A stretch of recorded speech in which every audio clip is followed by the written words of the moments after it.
요한복음 5장 31절에서 40절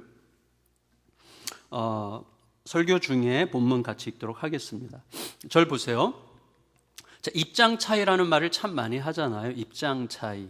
그러니까 입장 차이라는 것은 굉장히 가벼운 말인 것 같은데 굉장히 무서운 말이기도 하고 굉장히 애매한 말이기도 하고 굉장히 고통스러운 말이기도 합니다. 입장에 따라서 보는 각도가 다르고 그리고 본 것에 대한 해석도 완전히 다르기 때문에 굉장히 애매하고 고통스럽고 힘든 주제고 무거운 주제예요. 입장 차이라는 게. 한번 잘 생각해 보세요. 자, 38년간 못 걷던 자가 일어나서 걸었어요. 이건 기막힌 일 아니겠어요? 그거는 꿈이 아니었어요. 눈앞의 현실이었단 말이에요. 그건 단지 사람을 어떤 놀래키는 어떤 자극적 마술이 아니었어요. 죽은 것을 살리는 새 창조의 능력이었어요. 그게 현실 앞에 나타났단 말이죠. 그런데 어떤 사람들의 입장에서 볼 때는 그게 안 보여요. 그 영광과 그 기쁨과 그 놀라움이 안 보이는 거예요. 뭐만 보여요? 안식일법이 지금 지켜지나 이것만 보이는 거예요. 이 입장 차이라는 게 얼마나 무섭습니까? 제가 지금 안식일을 지키는 거야 안 지키는 거야 이것만 보이는 거예요. 이게 엄청나게 무서운 일이죠. 우리들이 흔히 겪어요. 제가 조금 뻐기면서 얘기하는데 제가 손주들과 지내다 보면 손주들이 와 있어가지고 한참 잘 놀다가도 자기가 원하는 걸 안 해주면 갑자기 할아버지 나빠 이렇게 얘기하잖아요. 10초 전까지만 해도 할아버지 최고였거든요. 그런데 10초 만에 나쁜 사람이 되는 거예요. 물론 그래도 상관없어요. 그래도 애들은 너무 예쁘죠. 그 말이 무슨 뜻인지 아니까 잠시 후면 또 최고가 되거든요. 하지만 어른들은 그러면 안 되죠.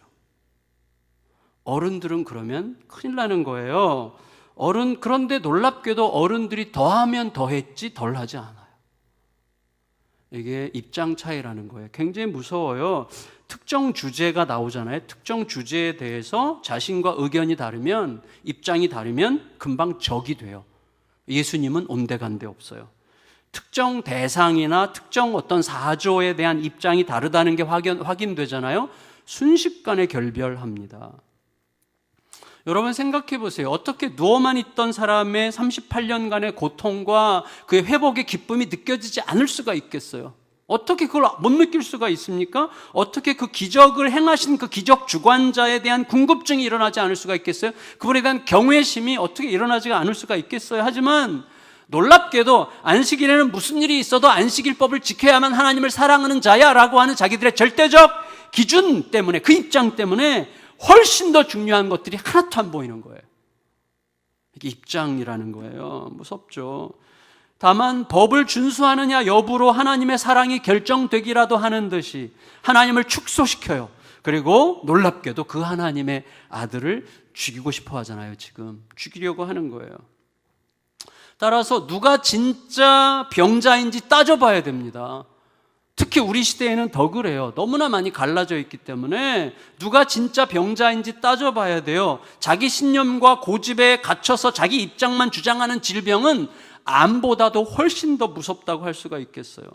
지난 주간에 매스컴을 좀 안 좋게 시끄럽게 했던 우리 교단에 속한 교회인데요. 어떤 교회의 문제가 뭐예요? 그 관계자 말을 좀 더 들어볼 여지가 있겠지만 거의 틀림없이 지나친 자신감과 고집스러운 자기 신념을 신앙과 착각한 거예요. 그러니까 어떻게 보면 자기 입장 절대화병이라고 할 수가 있어요. 극히 주의해야 되는 것이죠. 우리 모두가 예수님이 오르신 거지 예수님을 말하는 내가 옳은 게 아니거든요. 예수님이 절대적이시지 예수님을 가르치는 내가 절대적인 것은 아니거든요. 그런데 우리들은 내 말과 내 행동이 조금 먹히는 것 같으면 너무 쉽게 자기 확신에 빠져요. 뭐나 된 줄 알아요. 겉으로는 아니라고 그래요. 제가 근데 아니거든요. 실제로 그의 행동을 보면, 내 자신의 내면을 보면 아니에요. 나에게 어떤 절대적 의미를 자꾸 부여하고 싶어 해요. 매우 누추하고 천박한 자기 신화가 시작되는 거예요. 이런 현상은요, 왜곡되고 부패한 자기 사랑에서 시작되는 거죠. 그게 에덴의 죄악이었어요. 유대 종교 당국자들의 문제가 뭐예요? 하나님의 말씀을 읽을 때 하나님 사랑 대신에 자기 사랑의 방식으로 말씀을 읽는 거예요. 여러분, 하나님 사랑으로 말씀을 읽었다면 하나님께서 뭘 말씀하려고 하시는지를 알기 위해서 분투했을 거예요. 그에 따라서 하나님의 모든 말씀이 구원자 메시아, 그의 아들에게 집중되고 있다는 것을 깨달았을 거예요. 그래서 지금 자기들 눈앞에서 펼쳐지는 일들과 그 일을 행하시는 그 분을 말씀 앞에 비춰보려고 했겠죠. 하지만 이들은 말씀을 자기 사랑으로만 읽었어요. 그래서 말씀의 규정들을 그럭저럭 지키는 자신에게 감탄하면서, 스스로 감탄하면서 누가 지키는지 안 지키는지를 보는 거예요. 그런 것에만 몰두하는 거예요. 내 입장과 다른 입장들은 다 틀려야만 내가 옳다고 여겨지는 거예요. 그래서 편을 가르고 내 입장과 다른 쪽을 원수시하고 그렇게 되는 거죠. 그러니까 예수님은 거기 안 계신 거예요. 따라서 뭐예요? 공정한 법정이 필요한 거예요. 공정한 법정. 종교 당국자들이 옳은지 예수님이 옳으신지를 확인하는 공정한 법정이 필요합니다. 공정한 법정에 필수적인 요소가 있어야 되죠. 뭐예요? 증인과 증언과 증거가 있어야 되죠. 그리고 거기에 어떤 요소가 또 있어야 됩니까? 진실과 겸손이 있어야 되는 거예요. 무슨 말이냐면 증인과 증언과 증거에 따라서 지금까지 내가 고집해왔던 모든 입장들도 과감하게 바꿀 수 있는 정신, 진실과 겸손이 있지 않으면 법정은 성립하지 않는 거예요. 그래서 증인과 증언과 증거가 있고 그것을 받아들일 수 있는 진실과 겸손이 있어야만 하는 거예요. 그에 따라서 예수님께서는 우리에게 지금 이렇게 말씀하십니다. 5장 31절 32절을 같이 읽겠습니다. 시작. 내가 만일 나를 위하여 증언하면 내 증언은 참되지 아니하되 나를 위하여 증언하시는 이가 따로 있으니 나를 위하여 증언하시는 그 증언이 참인 줄 아노라. 여러분 보세요. 예수님의 말씀은 항상 옳으시고 정당해요. 공정하죠. 하지만 예수님은 지금 우리에게 사람에게 왜곡되어 있는 자기중심적인 사람에게 말씀하시면서 우리에게 맞추고 계세요. 그러면서 이렇게 얘기하시죠. 법정에서 자기 증거 혹 자증이라고 하는 것은 객관적 의미를 갖기가 어렵다는 것을 내가 알고 있다. 동시에 내 주장이 아무리 엄청난 주장이라고 할지라도 단지 자기 확신으로 말하는 것일 뿐이라면 그거는 참일 수 없다는 것도 내가 알고 있다. 이렇게 말씀하시는 거예요. 여러분, 우리가 알잖아요. 누군가가 아무리 옳다고 주장하고 있는데, 자기가 정말 옳다고 주장하고 있는데 그를 가장 잘하는 그 사람과 40년 동안 같이 산 아내가 아니거든요 라고 말하면 그 참이라는 게 성립하기 어려운 거예요. 따라서 예수님께서는 그간에 자기가 하셨던 모든 말씀들이 오직 아버지를 대신해서 하신 말씀이라는 것을 강조해 오신 거예요. 나만의 말, 내가 스스로 옳다 하는 말이 아니라 아버지의 말을 하고 있는 거다라고 말씀하고 계시는 것이죠. 그래서 이제 예수님은 아버지 하나님을 증인으로 세우시는 거예요. 자, 그 전에 하나님을 증인으로 세우시기 전에 많은 사람들이 객관적으로 인정할 수밖에 없는 어떤 증인이 있었어요. 누구죠? 세례 요한이에요. 33절 읽겠습니다. 33절 시작. 너희가 요한에게 사람을 보내매 요한이 진리에 대하여 증언하였느니라. 요한은요, 종교 당국자들도 그에게 사람을 보내서 물어볼 만큼 권위를 인정받은 시대의 증인이었습니다. 요한의 증언으로 많은 사람들이 회개했고 많은 사람들이 하나님의 나라를 열망했고 그 나라에 합당한 삶을 위해서 헌신했습니다. 그 중에 상당수는 예수님을 따랐고 그 중에 일부는 예수님의 제자가 됐습니다. 여러분, 사방이 암흑으로 깜깜할 때는 작은 등불도 아주 고맙고 특별하죠. 요한은 하나님 나라에 대한 희망을 잃고 불안과 두려움의 흑암에 사로잡혀 있던 시대에 매우 귀히 사용된 등불이었습니다. 하지만 사람들이 세례 요한을 통해서 희망의 빛을 본 것은 한때였다라고 지금 예수님 말씀하세요. 더구나 요한의 증언이 예수님의 진위 여부를 결정하는 건 아니에요. 세례 요한의 증언이 어떻건 간에 예수님은 예수님이세요. 심지어 세례 요한은 한때 힘있게 메시아를 증거하긴 했지만 우리들이 알듯이 자기 예상과 다르게 돌아가는 상황을 보자 의심과 회의로 흔들렸어요. 근데 그거는 요한의 문제가 아니에요. 누구의 문제죠? 사람의 문제예요. 사람은 다 그래요. 우리는 안 그럴 줄 알면 안 되죠. 사람은 흔들리는 존재입니다. 그래서 34절, 35절에서 예수님께서 이렇게 말씀하세요. 같이 읽겠습니다. 시작. 그러나 나는 사람에게서 증언을 취하지 아니하노라. 다만 이 말을 하는 것은 너희로 구원을 받게 하려 함이니라. 요한은 켜서 비추이는 등불이라. 너희가 한때 그 빛에 즐거이 있기를 원하였거니와. 여러분, 요한은 매우 중요한 존재였습니다. 하지만 사람이었습니다. 제가 기억해요. 전에도 말씀드렸죠. 제가 참 저를 주례해 주신 목사님이 은퇴하신 다음에 식사 대접하기 위해서 찾아갔는데 첫 마디가 사람은 사람이고 하나님은 하나님이라는 걸 잊지 않도록 하라 그러셨어요. 그거 굉장히 기억에 남는 말씀이고 지금도 여전히 제 안에서 맴돌고 있습니다. 그에 따라서 예수님은 이제 하나님을 증인으로 세우세요. 근데 이 증인으로 세워지시는 하나님께서 제출하시는 증거가 있어요. 그게 뭐냐면 하나님이 아들을 통해서 행하시는 기적. 이게 증거예요. 증거. 36절 읽겠습니다. 36절 시작. 내게는 요한의 증거보다 더 큰 증거가 있으니 아버지께서 주사 이루게 하시는 역사, 곧 내가 하는 그 역사가 아버지께서 나를 보내신 것을 나를 위하여 증언하는 것이요. 여러분 한번 생각해 보세요. 자, 이걸 한마디로 기적이라고 말하면 좀 더 간단할 것 같은데 예수님을 통해서 나타나는 기적.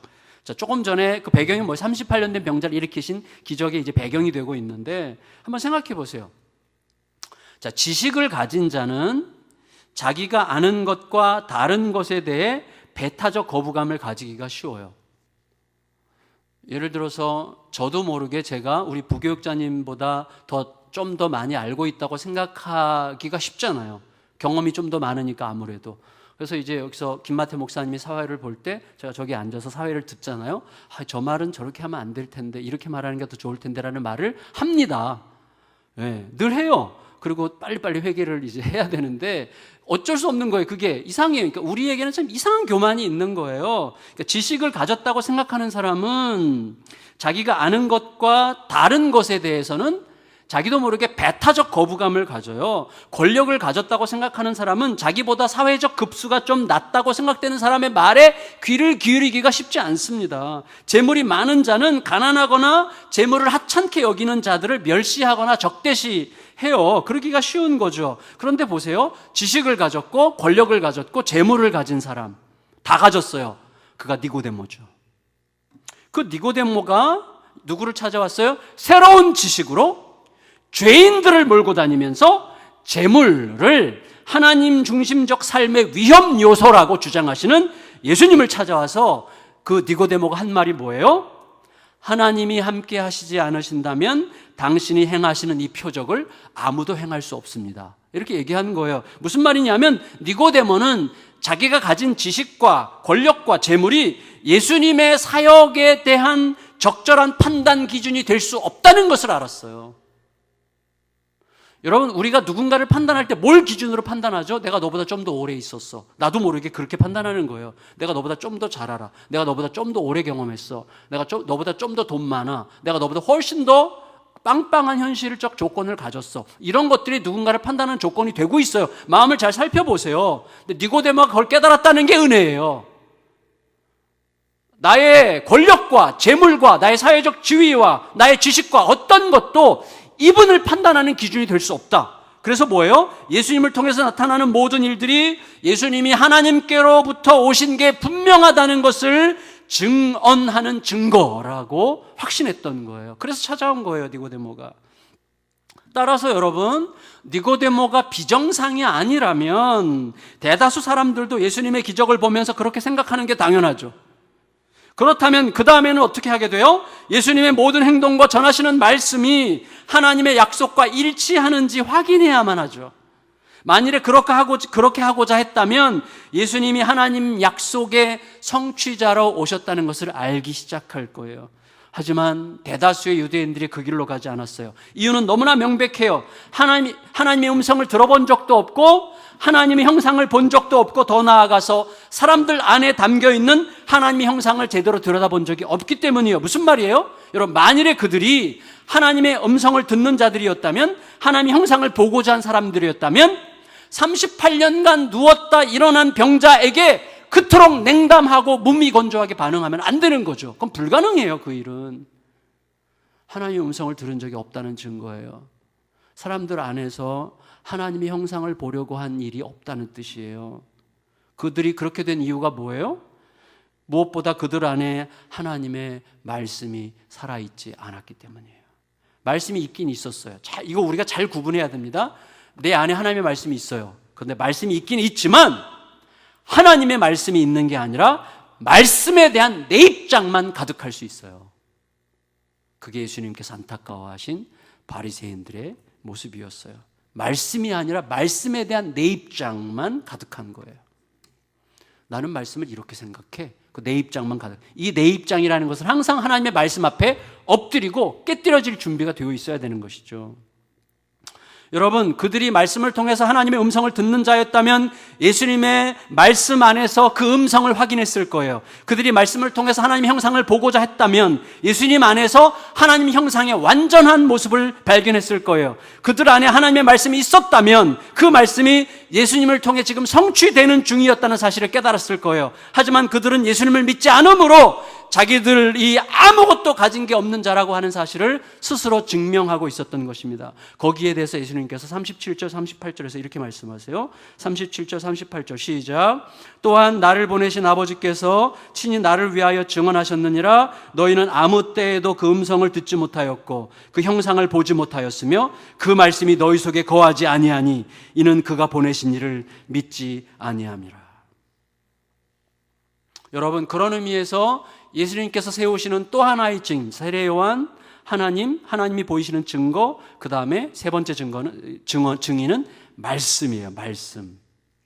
여러분, 언제부턴가 꽤 멋을 들인 표현 중에 이런 표현이 있잖아요. 우리가 한 번쯤은 썼을 것 같아요. 뭐뭐라 쓰고 뭐뭐라 읽는다.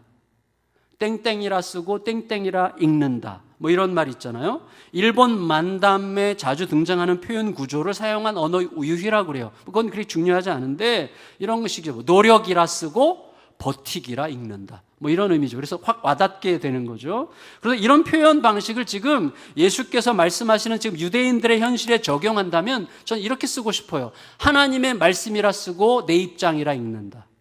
혹은 사랑이라 쓰고 사용이라 읽는다. 이 정도가 되지 않을까 싶어요. 여러분, 유대인들, 이거 우리들의 이야기예요. 특히 종교 당국자들 중 하나님 사랑과 이웃 사랑이 최고의 계명이라고 하는 것을 모르는 자는 없었을 거예요. 하지만 실제로 그들은 어떻게 했어요? 하나님과 이웃에 대한 사랑의 계명을 내 공로와 나의 나의 옳음을 확보하는 도구로 사용했어요. 그 사랑의 계명으로 내 공로를 쌓고 그 사랑의 계명으로 내 의로움을 쌓는 도구로만 쓴 거예요. 사용한 거예요. 사랑하면 되는 거거든요. 사랑이라는 계명을 사용해서 나를 위해 유리한 객관적 조건들을 갖게 되는 것이죠. 그런 종류의 이탈은 혹은 일탈은 우리들의 삶에서도 반복됩니다. 우리가 말씀과 성령의 탄식을 통해서 내 내면의 교묘함을 수시로 탐색하고 돌이키는 일을 반복하지 않으면 사랑을 사용으로 바꾸는 일은 우리가 거의 의식하지 못할 만큼 너무나 은밀하고 너무나 교활합니다. 말씀은 예수님께서 제3의 증인으로 세우시는 그 말씀은 우리를 생명으로 인도하는 텍스트죠. 그래서 생명으로 인도하는 텍스트이기 때문에 따르면 살고 벗어나면 죽는 거예요. 그게 말씀이죠. 우리는 그 말씀이 결국 우리를 어디로 인도한다는 것을 믿고 펼쳐요? 영생으로 한다는 것을 알고 펼치는 거예요. 근데 요한복음에서 영생은 하나님 나라와 동의어라고 말씀드렸어요. 따라서 우리들은 말씀을 펼치면서 하나님 나라에 속한 자로서 그 나라의 백성으로 그 나라를 구하며 그 나라를 누리기 위해 말씀을 연구하고 묵상합니다. 하지만 불행하게도 말씀을 열심히 부지런히 연구한 결과 오히려 참 영생의 길에서 벗어나는 일이 있는 거예요. 말씀을 열심히 연구했는데 그 말씀의 목적지에서 완전히 벗어나서 딴 데 가는 거죠. 이유가 뭐예요? 자, 영생을 얻기 위해서 말씀을 펼친다면, 자, 차이가 어디 있어요? 내가 기대하는 영생, 내가 기대하는 하나님의 나라, 영생을 얻을 나, 하나님의 나라에 들어갈 나에게 모든 관심을 집중한 채 말씀을 펼치기 때문에 길을 잃게 되는 거예요. 여러분 보세요. 우리가 알아요. 산에서 길을 잃으면 큰일 나죠. 깊은 산에서 길을 잃으면 죽습니다. 그런데 산에서 길을 잃는 이유가 뭐예요? 자기 감정과 불안한 자의적 예측과 주관적인 기대를 따라 걸을 때 길을 잃는 거예요. 죽음이죠. 성경을 그런 식으로 읽으면 길을 잃게 되는 거예요. 대신에 하나님 나라를 소유한 하나님 나라를 소유한 나가 되려는 아주 그럴듯한 무익한 방법들에만 집착하게 돼요. 내가 중심이 되면. 그런데 반대로 말씀을 펼칠 때 항상 초점을 어디다 둬요? 하나님이 주시려는 영생, 하나님이 기대하시는 나라, 영생과 그 나라를 주시는 하나님께 모든 마음을 쏟아서 말씀을 펼치면, 하나님을 알고 예수님을 알고자 하는 마음으로 말씀을 펼치면 그는 어떤 사람이에요? 지도를 손에 쥐고 산길을 걷는 사람이 되는 거예요. 그래서 지도를 따라서 가는데 아닌 것 같아 보일 때가, 이 길이 아닌 것 같은데 왜 지도가 일로 인도하지? 그럴 때가 있어요. 그럴 때도 지도만 따라간 끝에 예수님을 만나게 되는 거예요. 왜냐하면 그 지도의 목적지, 그 지도의 데스티네이션이 뭐예요? 예수님이에요. 예수님. 그래서 지도 끝에서 예수님을 만나는 거예요. 제가 한 2달 전에 조참 미팅이 반포에서 있어서 아침에 가는 1시간이면 가잖아요. 제가 가다가 1시간 빠듯하게 도착할 때가 됐는데 이상하게 내비게이션이 서울 순환 고속도로 쪽으로 인도하는 거예요. 그래서 과천 쪽으로 직진해야 되는데, 그래서 얘가 좀 맛이 갔나 보다. 그래서 그냥 직진했어요. 그리고 50분 지각했어요. 나중에 알고 봤더니 순환저 고속도로로 가가지고 경복고속도로에서 가면 딱 맞는 거였어요. 그러니까 제 생각에 자의적 해석과 주관적 불안함으로 내가 생각하는 그 길로 가니까 그래서 그 다음부터는 제가 내비게이션에게 엄청 순종적입니다. 제 아내가 아무리 옆에서 잔소리해도 여보 믿고 가자, 믿고 가, 이렇게 돼요. 물론 내비게이션은 하나님이 아니죠. 근데 하나님은 하나님이시잖아요. 여러분, 자, 그래서 이거예요. 자, 39절, 40절 이렇게 39절, 40절 읽고 말씀을 정리할게요. 39절, 40절 시작. 너희가 성경에서 영생을 얻는 줄 생각하고 성경을 연구하거니와 이 성경이 곧 내게 대하여 증언하는 것이니라. 그러나 너희가 영생을 얻기 위하여 내게 오기를 원하지 아니하는도다. 나는 여기까지요. 여러분 보세요. 절 보세요. 우리는 영생을 얻기 위해 성경을 붙드는 자들이 아니에요. 오히려 성경을 통해서 예수님께 도달함으로 예수께서 주시는 영생을 얻는 자들이에요. 그러니까 예수님을 향해야 돼요. 예수께 도달하여 그분이 주시는 영생, 그분이 영생이죠. 그렇게 얻어야지. 영생을 얻기 위해서 말씀을 펼치는 자들이면 안 되는 것입니다. 그거는 매우 자기중심적이고 이기적인 생각일 수 있는 거예요. 자, 말씀을 정리해 갈게요. 세례 요한과 그 다음에 예수님께서 하나님으로부터 오셨다는 사실을 객관적으로 증거하는 기적들과 그리고 말씀. 자, 이런 모든 증인, 증언, 증거들은 오직 한 목적지를 향하고 있어요. 예수님을 향하고 있는 것들이에요. 그런데 세례 요한의 말을 듣고서도, 세례 요한의 말을 들었어요? 기적을 봤어요? 하나님을 사랑한다고 말해요? 하나님께 순종한다고 자부하며 하고 있어요? 하나님의 말씀을 누구보다 잘 알고 잘 지키고 있다고 확신하고 있어요? 그런데도 대다수 유대인들은 예수님을 향하지 않았죠. 여러분, 누구도 부인할 수 없는 명백한 증인과 증언과 증거들에도 불구하고 끝내 못 믿겠다고 고집하는 독선, 곧 내 입장이 하나님의 말씀보다 중요한 거예요. 그게 우리들의 문제예요. 내 입장이 하나님의 말씀보다 중요합니다. 너무 많은 경우에. 자기 신념과 고집스러운 확신에 갇히면 확실히 그렇게 되는 거예요. 진짜 여러분 신기하지 않습니까? 신천지를 보세요. 온 세상이 난리를 쳐도 오직 자기들의 교주가 옳다고 하잖아요.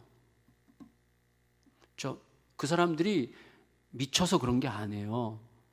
사람은 그렇게 될 수 있는 거예요. 무서운 거죠. 하나님의 말씀이 아니라 말씀을 통한 자기 욕망이 안에 꽉 차 있으면 그렇게 되는 거예요. 여러분, 안상홍 증인에도 마찬가지 아니에요? 어떤 일이 있어도 뭐라고 그래도 그들대로 자기들의 교주가 옳다고 고집하잖아요. 사이비 정치꾼, 최근에 허모 씨 같은 사람들을 좀 보세요. 종교 사기꾼인 게 너무나 분명해 보이는 쇼맨십과 잡다한 지식들을 조잡하게 조합한 이 허무맹랑한 독선조차 추종자들에게는 아름다운 복음이에요. 아마 주님께서 오실 때까지 그럴 거예요. 그러니까 우리가 갈 길은 너무나 분명합니다. 말씀을 이용해서 말씀을 이용한 논리를 만들어가지고 선동하는 자들에게 귀를 기울이지 말고 말씀으로 가세요. 예수께로 직접 가세요. 저 같은 목회자들에게 지나치게 매이지 마세요. 말씀으로 가시고 예수께로 가시고 하나님께로 가세요. 직접 말씀을 살펴서 묵상하고 종교 사기꾼들에게 속지 말고 자신의 독선에도 빠지지 않도록 하기 위해서 성령을 의지하여 말씀을 펼치세요. 성령께서 여러분들 각자에게 말씀을 깨닫게 하실 것을 믿으세요. 성령을 의지하여 말씀을 펼치고 고민하세요. 질문하세요. 서로 하나님께서 묶어두신 이 교회 공동체 안에서 서로 토론하고 기도하고 주님께 묻고 서로에게 물으면서 함께 가는 게 중요해요. 그래서 우리를 그리스도 중심의 교회로 묶으시는 거예요. 여러분, 증인과 증언이 참 중요합니다. 그런데 증인과 증언은 언제든지 이 텍스트, 말씀에 의해서 지속적으로 검증돼야 돼요. 누가 아무리 대단한 증언을 하고 간증을 한다고 해도 말씀에 비추어 보는 게 굉장히 중요합니다. 베레아 사람들처럼 결국에는 텍스트가 중요하고요. 텍스트에 대한 겸손하고 진실된 해석이 중요한 거예요. 그래서 제가 굉장히 좋아하는 말 중에 하나가 겸손의 해석학이라는 그 해석학의 전문 용어 중에 하나인데, 겸손의 해석학이 중요한 거예요. 여러분 아마 아시는 분들 계시고 모르시는 분들 계시겠는데 드레피스 사건이라고 들어보셨죠? 드레피스 사건. 19세기에 독일과의 전쟁에서 패배한 프랑스가 패배했는데 그 프랑스 안에 어떤 정서가 가득 흐르고 있었는가 하면 반독일, 반유대 정서가 아주 꽉 차 있었어요. 그 와중에 한 청소부가 정보 유출 기밀 문서를 발견했는데 문서 이름, 문서명이 D였어요. D. 근데 이 D라고 하는 문서명 하나라는 이 하찮은 단서가 국가적인 분위기를 타고 육군 포병 대위 드레피스를 범인으로 지목했어요. 간단해요. 그의 이름의 첫 자가 D였고 그 다음에 그가 독일계 유대인이었기 때문이에요. 언론이 나서서 보수 카톨릭 교회들이 막 나서가지고 온갖 알리바이들을 만들어가지고 드레피스를 몰아붙였고 결국은 종신형에 처해졌고 그리고 치욕적인 군적 박탈식을 거쳐서 악마의 섬으로 유배됐어요. 그런데 2년 후에 진범이 잡혔어요. 한 육군 중령이 수사한 결과 진범을 잡았어요. 그런데 이 중령의 증거와 증언은 묵살당했어요. 그리고 엄청난 압박을 통해서 이 중령이 자살합니다. 너무 압력을 심하게 받아가지고. 입장의 차이라는 게 이렇게 무서운 거예요. 진실은 땅에 묻히고 거짓은 진실이 됐어요. 그 와중에 일전에 제가 설교 중에 빈센트 반 고흐의 성경책과 어떤 책이 있는 그림을 보여준 적이 있죠. 그 책, 생의 기쁨이라는 책을 쓴 주인공이 에밀 졸라인데, 이 에밀 졸라가 나는 고발한다라고 하는 글을 미국 프랑스의 로러르라고 하는 신문에 게재를 했어요. 원래 제목은 공화국 대통령에게 보내는 편지였는데 이 글은 프랑스 정부의 반유대주의와 드레피스 재판의 부당성을 자세하게 고발하는 글이었어요. 이 글은요 결국 지식인들의 텍스트가 됐어요. 수많은 예술가들, 과학자들, 교수들이 그 사람의 그 진실에 동조하면서 결국 재심이 일어났고 재심을 통해 드레피스 무죄가 확정됐습니다. 다시 말하면 텍스트가 해결한 거예요. 결국 이 사건은 프랑스에서 보수 카톨릭 교회들의 영향력을 현저하게 축소시켰어요. 그리고 정치적인 판도를 완전히 뒤바꾸는 사건이 됐죠. 말씀을 마칠게요. 여러분, 증언이 중요합니다.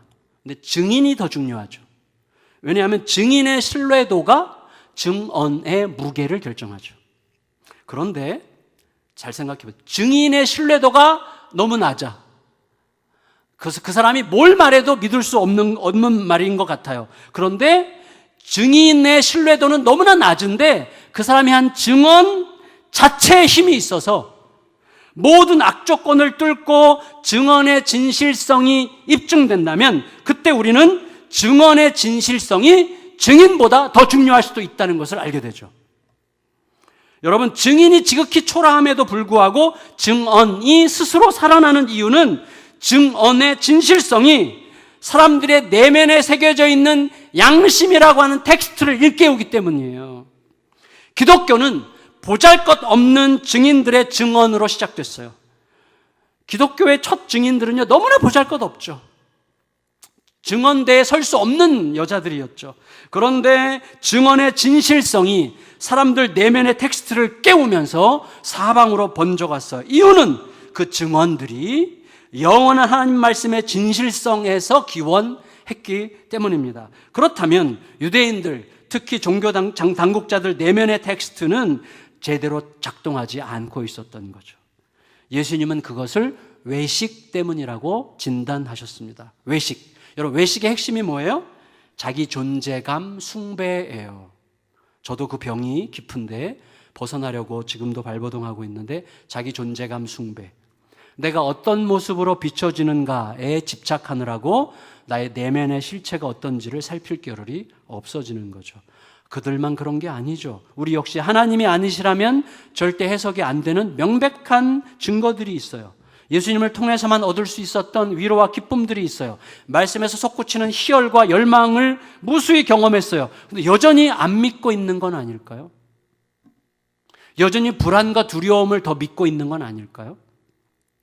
감리교를 시작한 존 웨슬리는요, 인디언들을 회심시키기 위해서 미국으로 건너갔어요. 그래서 인디언들과 접촉하면서 막 여러 과정들을 통해서 결국 그가 이렇게 고백했어요. 누구보다 가장 강력하게 하나님께로 회심하지 않은 자는 바로 나였다. 이렇게 고백했어요. 저는 그 말이 전적으로 공감이 됩니다. 우리도 물어야만 돼요.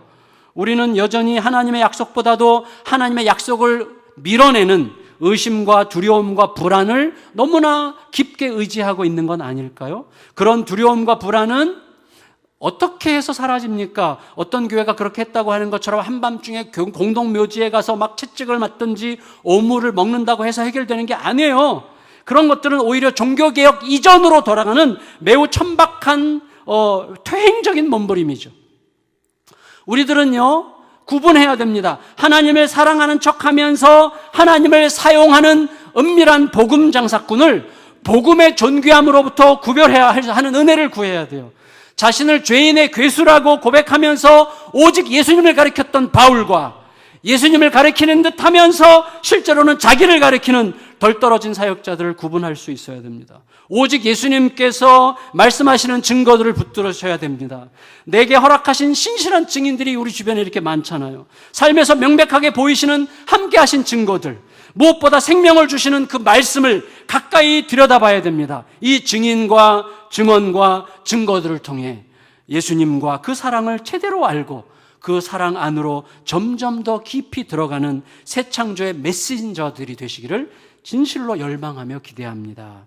그 은혜가 우리 안에서 작동하면서 결국 일상 속에서, 우리들의 일상 속에서, 우리들의 일터에서, 가정에서 사랑하는 가족과 이웃들과 함께 두려움과 불안을 넘어 믿음과 사랑의 샬롬에 도달하는 우리 모두가 되시기를 예수님의 이름으로 축원합니다.